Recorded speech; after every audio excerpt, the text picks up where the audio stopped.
बच्चों, let's read the question. The question says the density of a 3m sodium thiosulfate solution is 1.25 gram centimeter minus 3. Calculate the molarities of Na plus and S2O3 two negative ions and mole fraction of sodium thiosulfate. So before starting the complete solution, let's take the key concept of this question.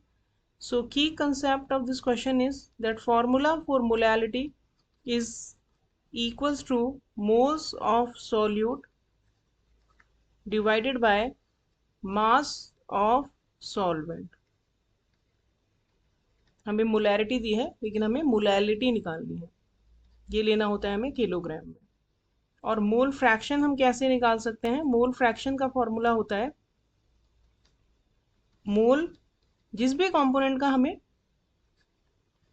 Mole fraction निकालना है उस component के मोल divided by total moles, यानी जितने भी component present हैं solution में उन सब के टोटल मोल्स। और एक इम्पॉर्टेंट फार्मूला होता है जो हमें काफ़ी काम आएगा, वो होता है density is equals to mass by volume. तो इन तीनों में से, मास, वॉल्यूम और डेंसिटी में से हमें जो, अगर कोई भी दो अवेलेबल है तो हम तीसरे का वैल्यू पता कर सकते। तो अब इस क्वेश्चन का हम कंप्लीट सॉल्यूशन देखते हैं।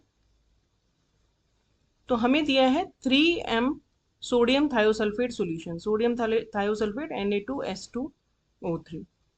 तो 3m का मतलब हो गया कि 3 moles of sodium thiosulphate Na2S2O3 present हैं इन 1000 ml सॉल्यूशन में। तो सॉल्यूशन का हमारे पास वॉल्यूम है, लेकिन मोलैलिटी कैलकुलेट करने के लिए हमें मास होना चाहिए और वो भी होना चाहिए सॉल्वेंट का। तो पहले हम मास ऑफ सॉल्यूशन निकालेंगे। मास ऑफ सॉल्यूशन हो जाएगा volume of solution into density of solution.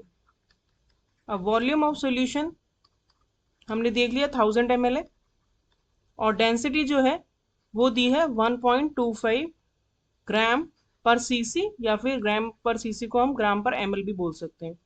तो ये हो जाएगा 1250 ग्राम मास ऑफ द सॉल्यूशन।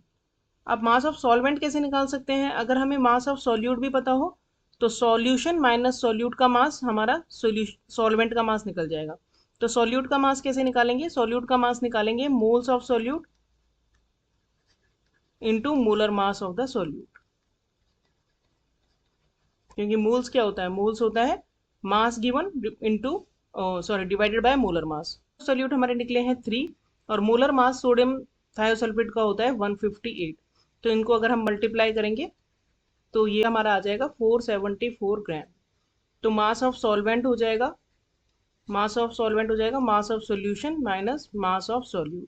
तो सॉल्यूशन का मास था 1250 और सॉल्यूट का मास है 474। तो मास ऑफ सॉल्वेंट हो जाएगा 776 ग्राम। अब नेक्स्ट जो हमें निकालना है वो है मोलैलिटी। पहले हम मोलैलिटी ऑफ सोडियम थायोसल्फेट निकालेंगे। तो वो होता है, मोलैलिटी का फॉर्मूला था moles divided by mass of solvent in kilogram.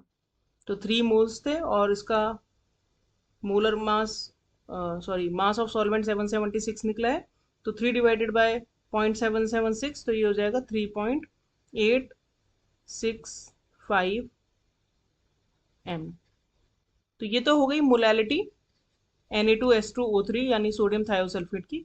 अगर हम देखें तो एक सोडियम थायोसल्फेट जो होता है वो देता है 2 आयन Na+ के और 1 आयन S2O3 नेगेटिव का। तो यानी कि इसकी अगर एक है m मोलैलिटी तो इसकी होगी 2m और इसकी भी होगी 1m।